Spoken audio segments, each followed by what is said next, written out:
Mi nombre es Octavio Vega Chupillamachi. Pues eso, como yo, en el tiempo los misioneros recogían los internados, o sea, andaban casi. Mi papá se vivir en la loma, casa por casa. Yo me acuerdo pequeñito, de 6 años. Yo manda a mi papá en el internado que se educa ahí. Los misioneros andaban recogiendo a los niños pequeños para poner el internado en este tiempo, Cantón Limón. En Maca Sucua había internado, Méndez internado, Limón internado. Yo he criado en la misión. En el tiempo con padre Juan Schmidt, padre Carolo, era mi asistente. Ahí pasé más de 15 años enteros hasta llegar a 16, 17 años. No podíamos salir de internado, lo mismo que estar presos. Yo he criado en la misión con la Teresa Ángela Barache. Ella es de Méndez, Yurupasa, Cantón Santiago de Méndez. Ella es propietaria de Yurupasa para arriba, río de Yurupasa para arriba. Ahí se vive vivir. Y de ahí, total, 3 hijos, son ya 3 muertos. Son vivos, ahora son 10 nomás, creo. Verá, ayuda con vivos. María Vega Abaracho, ahí vive. Martín Vega soy yo, segundo hijo, Martín Vega Abaracho. Vivo, ¿no? Sí. Y tercero. Tercero viene Pablo. De ahí viene el Gonzalo. Sí. De ahí viene Imelda. Lucía es mayor. Con Imelda. Lucía. A Lucía Vega. De ahí viene la Imelda. Imelda. Después viene. Final, soy el bueno. Es muerto, no vivo, ¿no? De Imelda viene el Abelino. Abelino, que está más. Sí, militar está por ahí. Sargento, vivo igual aquí. Abelino. Después.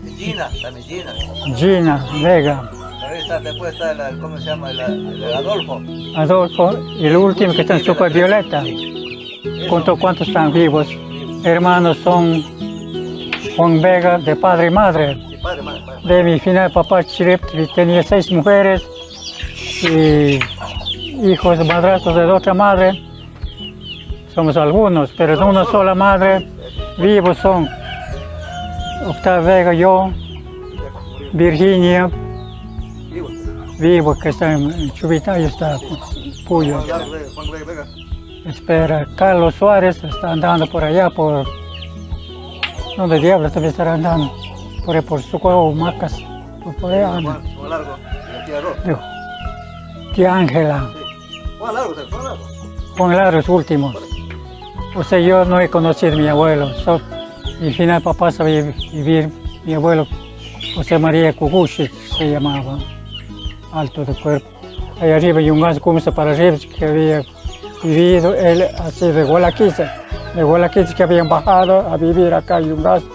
Ahí se casa con hijo de hermana de Juan Charupi. Y pues creo algunos hijos. Y se adueñaron todo ese valle de Yungas, los hijos del Cuguchi, mi abuelo. Cajeque, Huambacho, Chiriapa, todos son dueños de esa zona yunganza. Ahora hay gente. ¿Y cuáles son las costumbres que tienen ustedes como familia? Costumbres, bueno, la costumbre, cultura ya va desapareciendo ya. Los mayores tenían otra costumbre. Yo también, el papá murió. Todos los mayores han muerto, mi madre también es muerta.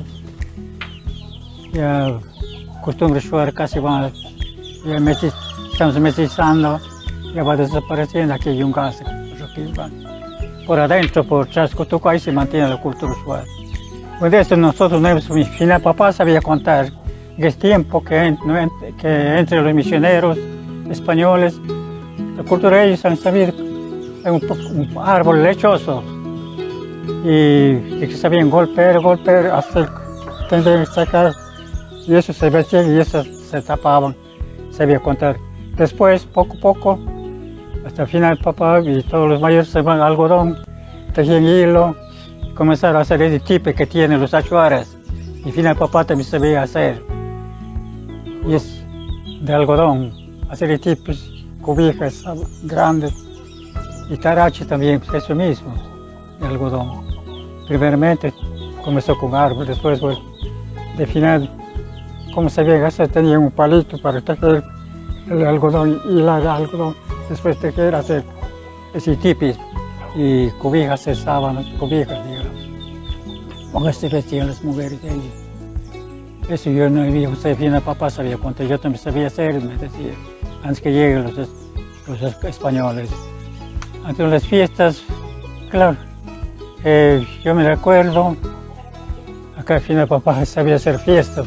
En ese tiempo no había ni radio, ni equipo, ni música, ni nada, ni guitarra. Son con cascabeles, las mujeres ponían tarache, ponían cascabel acá, y los hombres en el pie amarrado acá para que suene, y con tamborcitos. Los tambores pequeños hechos de cuero de monos. Ese pequeño tamborcito, con eso, al son del tambor, y cantaban y bailaban. Y las mujeres, 3 mujeres ahí con cascabeles. Y las bodas Y los eclesiásticas. con flauta y con tambor, el hombre. Yo te sabía ver ahí, final, papá sabía hacer fiesta en ese tiempo, antes que cuando era muchachito sabía estar gustando lo que hacían fiesta, bailen. Nuestros mayores daban las hijas, hacían yernos, vivían ahí, amontonados. Y después, claro, entró la civilización, entró los misioneros, entonces ahí ya comenzaron a casarse bien en la iglesia. Ahí ya había música, equipos, radio, ya hacían fiestas con guitarra. En ese tiempo no había zapatos, patayuchos, estaban pura montaña, acá para abajo. Los tigres andaban gritando, noche sabían gritar en un palo, y había palos que sabían raspar los tigres, noche, de arriba abajo para bajar del cruzado, pura montaña, pura selva. En ese tiempo papá vivía allá, y esa pura selva. Cuando yo vivía, papá me dijo, cuando se case, le voy a dar ese lote de terreno de río a río, hay que viva. Papá, yo solito que voy a poder trabajar tanta montaña, el tigre me ha de comer, no. Cuando te casas, ahí vas a ir a vivir. Mi final papá vivía ahí en la loma, así cuando se fue centro, ahí murió el final papá. Cuando tenía bastantes mujeres y hijos como hormigas, entonces repartía todito, los primeros hijos mayores, un lote. Cada cual después ya, ahora sí ya no hay nada del terreno. Entonces ahí no había ni zapatos ni nada. Sabían andar cacería con escopeta, matar pajaritas, patayuchos. Así están andando abajo, se van a pavo con escopeta y yuca. Y piso en el culebro, eso había estado amontonado ahí, echado en la cabeza, el piso en toda la cabeza. Yo para disparar iba a tener medio que mueve, de un brinco salto y veo amontonado la culebra. Por suerte no me mordió. Pasó, gracias a Dios no me muerto. De ahí cogí un palo, le puse sonando, ahí quedó muerto, después de que yo levantando. Ese que se echó solo muerto. Fui a llegarme ahí, sembrar hierba abajo. Yo solito, ahí en la loma, sabía vivir en una casa de ranchito pequeño. Con mi señor ya era casada, tenía un solo hijito. Yo fui a trabajar, tumbar, lejos. Tumba, una de esas. Se soba la hacha, en todo el pie se clava la hacha. Es un chorro de sangre, como para caminar. Hay que sentado y el chorro de sangre que sigue chorreando. Y al fin se acabó la sangre, tuve que desmayar, quedar echado, medio muerto, dormido. Como aquí voy a morir, grito, peor salir la sangre. Tenía que estar ahí echado. Y al fin se acabó la sangre, quedé muerto. Yo dije, ahora se voy a morir, ¿cómo se muere? Dije, comienza a ser rojo el aire. Sí, ahí quedé dormir ya, muerto. Veo en el pie los murujas llenitos, ya cicatrizada la sangre, los murujos amontonados. Pero como me voy lejos, no se escucha hablar, grita mi señor. Grito, después se abre, se llena de sangre. Yo ahora sé que no hago, digo, ahí estoy echado, me meto que sentar. Y así ya se hizo tarde, mi señor, voy a ir a ver qué ha pasado. Venía cargado en ese tiempo, un hijito venía cargado. Llega nomás ahí y dice, ¿cómo está aquí? Estoy jodido, no puedo andar. Yo te voy a cargar, llevando.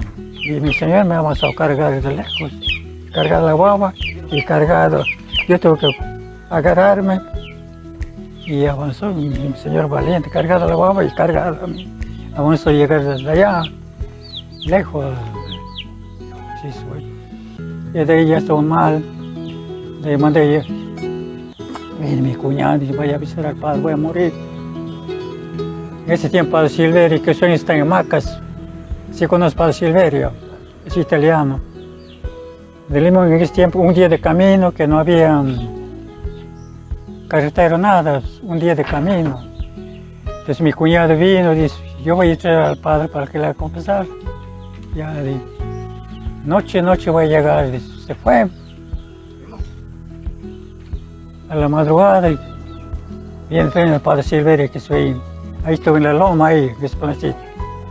Llegó a confesar, me puso el remedito, y se hizo favor el Padre, vive todavía el Padre Silverio, sabía estar en Limón en el tiempo, casi morí,